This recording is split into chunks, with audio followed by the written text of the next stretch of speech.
I never thought I'd end up here, honestly. My name is Jake, and for most of our marriage, I believed I had everything I wanted: good job, a nice house, a wife who seemed to genuinely love me. Her name was Lisa. She was sharp-tongued, often bitchy, but I always thought it was just her personality. She could be a handful, but I loved her. Or at least I thought I did. Things started to feel off a few months ago, though. Small stuff, you know.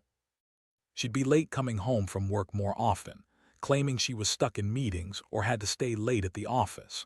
At first, I just shrugged it off. Then her phone started ringing at weird hours. She'd quickly grab it and pretend she was just texting a friend or some useless excuse.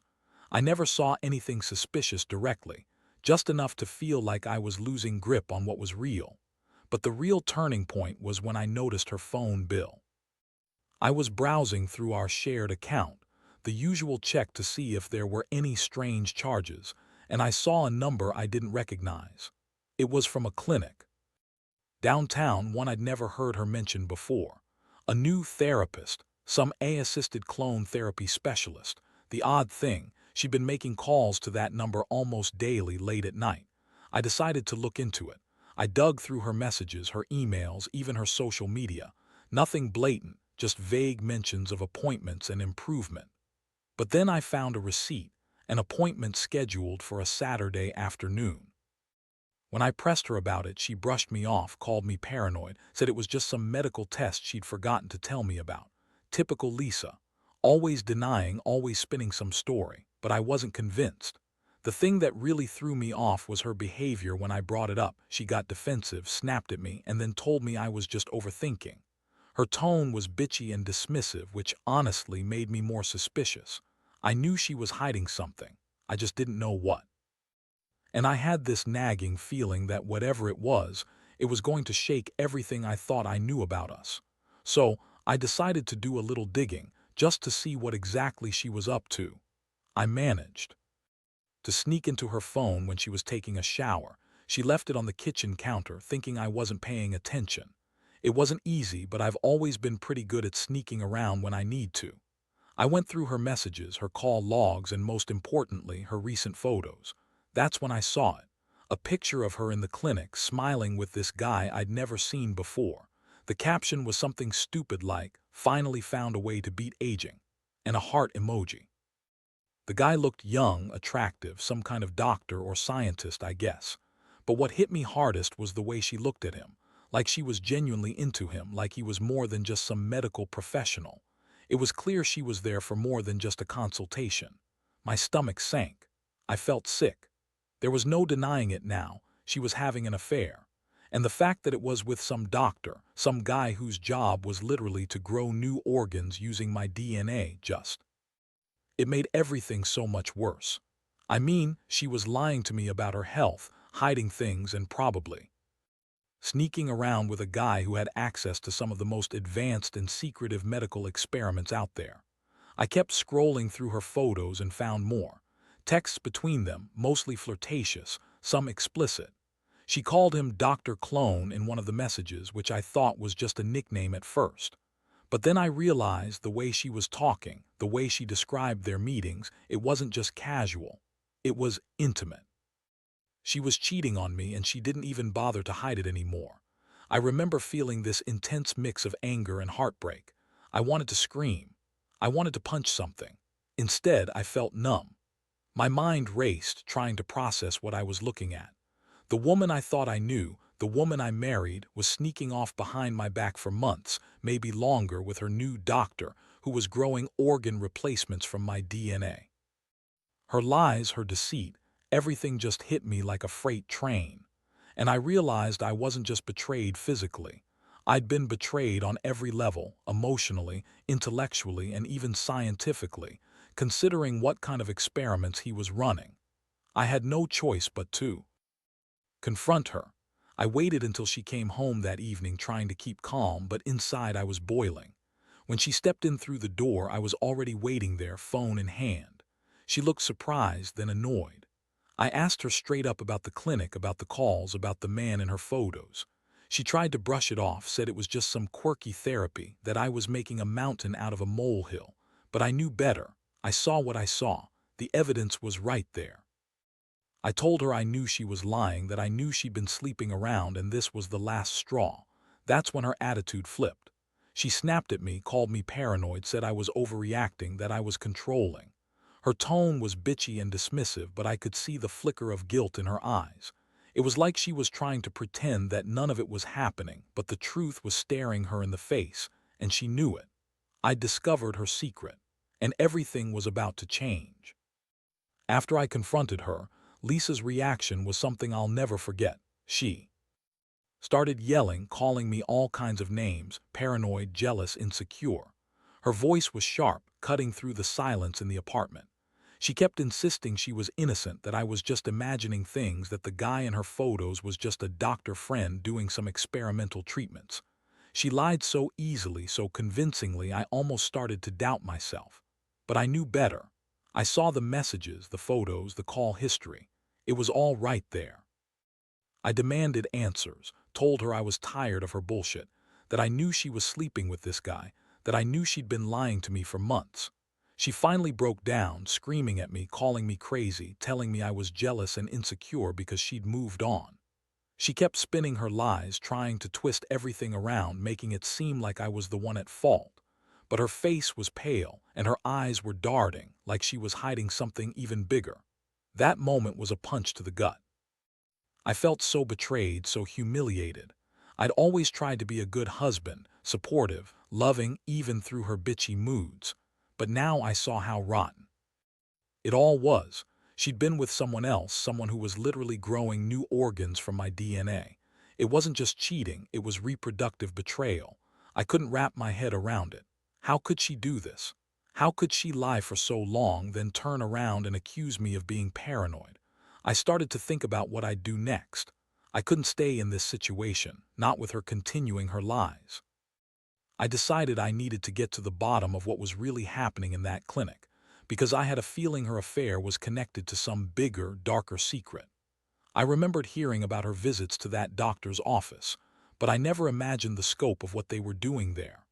Apparently, this wasn't just about some cosmetic treatments or therapy. It was more complicated, something about cloning, hybrid embryos, and experiments that were way beyond anything I understood. I couldn't let her keep lying. I had to find out the truth, no matter how disturbing it was. That meant sneaking into the clinic myself. I did some research that night, hacking into their online portal, trying to find any information I could.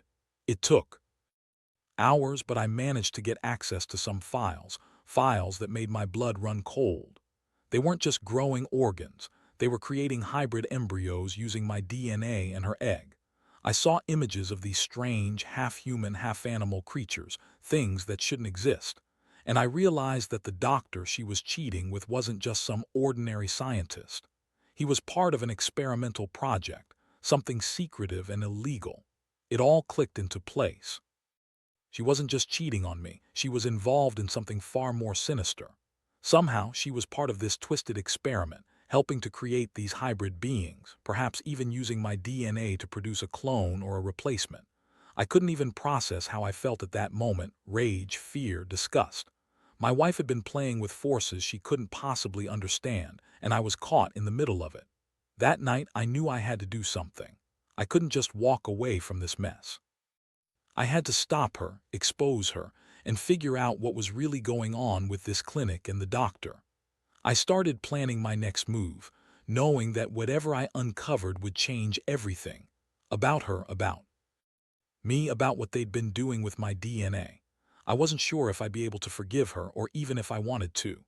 All I knew was that I couldn't stay silent anymore, not when the truth was so much darker than I ever imagined. The next day I couldn't concentrate. My mind kept circling back to those images I saw, the hybrid embryos, the cloned organs, the secret experiments. I knew I had to see the place myself, get a first-hand look at what they were really doing. I couldn't rely on the files alone. I needed to know who was behind this, how deep it went, and what my wife's role really was in all of it. I did some quick research, found out the clinic's address, and decided to go there in person. I told myself I needed answers, even if it meant risking everything to get them. I dressed casually, but my stomach was tight with anxiety. When I arrived, the place looked like your average medical facility from the outside, but I knew better. I'd seen enough footage online about these secretive labs, hidden behind unassuming doors, operating under the radar. I parked my car across the street and waited until after hours when most staff had left. Then I slipped inside, trying to keep calm. The building was eerily quiet, dimly lit, sterile as hell. I moved through the hallways, trying not to draw attention until I reached what looked like the main research lab. The door was locked, but I managed to pick the lock with a paperclip I found in the trash. The door creaked open, and I slipped inside. What I saw inside made my stomach turn again. The room was filled with rows of incubators, some containing strange-looking embryos, fuzzy, misshapen creatures that seemed to be part human, part animal. There were shelves lined with organs in jars, hearts, livers, even some that looked like they'd been grown from scratch. I saw a technician in a lab coat working on a computer. I recognized his face from a photo I'd seen online. This was one of the lead scientists on the project. I froze, watching him. He didn't notice me at first, deeply focused on the screen. I realized I was witnessing something I wasn't meant to see, proof that this entire place was conducting illegal, groundbreaking experiments. I felt the weight of what I'd uncovered settle heavily on my shoulders. My wife was involved in this, no doubt about it. She had to know what was really happening here. I snapped a few photos on my phone, just enough proof to show her later. Then I slipped back out, retracing my steps and getting back to my car. I was shaken, but also furious. I'd seen enough to know that this wasn't just about her cheating. This was about something much darker, something that could change the course of human biology and ethics forever. That night I sat in my apartment, staring at those pictures, thinking about everything I just learned. My wife's lies, her deception, her betrayal, everything now seemed even worse. I knew I couldn't confront her directly with what I'd seen yet. I had to plan carefully. I started to think about how I could use this information, how I could leverage it to get her to come clean or to expose her if she refused. But the thing I couldn't shake was the feeling that I'd been pulled into a nightmare I couldn't wake up from.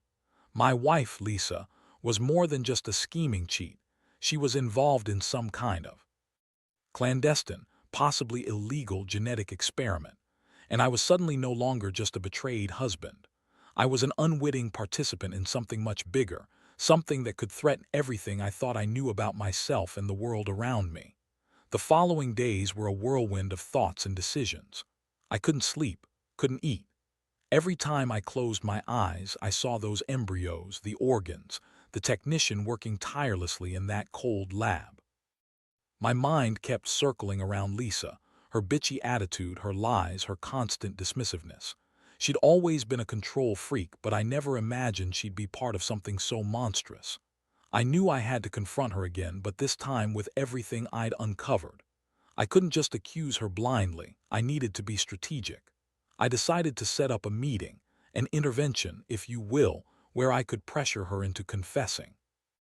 I knew she'd deny everything, but I also knew that she couldn't hold up forever under the weight of what I had discovered. So, I planned to catch her in her own lies, to force her to reveal the truth. When she came home that afternoon, her usual bitchy smirk was on her face. She thought she was in control, that she could keep spinning her stories. I was calm on the outside, but inside I was boiling with rage and disgust. I started with the usual questions about her therapies, her visits to the clinic, her vague explanations. I then brought out the photos I'd taken. She froze for a moment, eyes darting, and then her face twisted into a mask of anger. "You're invading my privacy," she spat. "This is crazy. I don't know what you think you saw, but you're wrong." I didn't let her get away with it. I laid everything out. The messages, the photos, the files I hacked into. I told her I knew she was involved in some illegal genetic experiments, creating hybrid embryos using my DNA. Her face paled, but she tried to shrug it off, insisting I was making things up. I could see her trying to lie her way out of it, but at that moment I knew the truth was out. She couldn't hide from it anymore. Her reaction was a mix of defiance and panic. She started yelling, calling me crazy, accusing me of stalking her. She said I was jealous and paranoid, that I was imagining things because I was insecure. But I knew better. I saw her guilt, her fear. She was trying to save herself, but she couldn't deny what I'd uncovered. I told her I knew about the hybrid embryos, about the illegal experiments, and that I wouldn't stand for it. She snapped at me. "You don't understand. This is bigger than us. I was just helping him with his research. It's not what you think." Her words sounded hollow, even to my ears. I was furious, but I kept my cool, knowing that losing my temper wouldn't help. I told her I needed answers, full answers, and that I wasn't leaving until she told me everything. Her attitude suddenly shifted. She became bitchy, dismissive, almost condescending. "Fine," she sneered. "If you're so curious, go ahead. Dig your little nose into my life, but you're not going to like what you find." Her words sent a shiver down my spine. She was warning me that I had no idea how deep this rabbit hole went, and I knew that whatever she was about to tell me wouldn't be anything good. I realized that moment that I was in way over my head. My wife had been lying to me for months about her health, her commitments, her loyalties. And now I was discovering she was part of a clandestine operation involving cloning and hybrid experiments, something that blurred the line between science and morality. I felt betrayed, disgusted, and more determined than ever to get to the bottom of this. Whatever her reasons, whatever her motives, I couldn't ignore what this meant for us, and for the world. That night I sat alone in the silence of my apartment, staring at the photos and files I'd gathered. I couldn't shake the feeling that I'd stumbled onto something far bigger than a personal betrayal. This wasn't just about cheating on me. It was about playing God, crossing lines I didn't even know existed. My wife, Lisa, had been part of something dark, something that could rewrite human genetics, create hybrid creatures, and possibly even threaten human integrity. I knew I had to act carefully. Confronting her again felt pointless. She'd already shown she was willing to lie and manipulate. I decided to leak what I knew, to blow the lid off her secrets before she could cover her tracks or erase what little evidence remained. I also knew I couldn't stay with her anymore. The trust was shattered beyond repair. Whatever bond we had was dead. I had to walk away, clean and cold. The next morning I contacted a few people I trusted, whistleblowers, journalists, anyone who could help bring this to light without risking my safety. I handed over the evidence, told them about the experiments, the hybrid embryos, the illegal cloning. I told them about Lisa and her involvement. I didn't want to be part of this anymore. I just wanted the truth out there, no matter the cost. Lisa called me that afternoon, trying to guilt-trip me into staying, saying I was overreacting, that I was jealous and insecure. She begged, screamed, pleaded, whatever it took. But I knew I couldn't go back. Not after what I'd seen, not after what I knew. Her lies were a poisoned well from which I could never drink again. When I told her I was leaving and that I was going to expose her, she finally broke down, shouting curses and accusations. She was furious, desperate, screaming that I was destroying our family over some crazy conspiracy. But I didn't care. I knew I was doing the right thing, even if it hurt. I packed my things, left the house, and never looked back. I reported the clinic, the scientists involved, the illegal experiments. They're still under investigation now. I don't know what will happen next, but I do know that I can't live in fear of what she did or what she's still capable of. Looking back, I realize how blind I was. I trusted her completely, and she used that trust to hide her true self. Her lies, her manipulations, they all led to something so much darker than I could have ever imagined. Her reproductive betrayal with that doctor, the hybrid embryos, the illegal cloning, it's like she was trying to rewrite what it means to be human. And I was caught in the middle, unwittingly part of her twisted experiment. If there's one thing I've learned from all this, it's that you can't always see the truth when you're too close. People hide so much, even those we think we know best. Be careful who you trust. Be even more careful about what secrets they're hiding. Because sometimes the greatest betrayals come not just with a kiss or a lie, but with the destruction of everything you thought made you whole.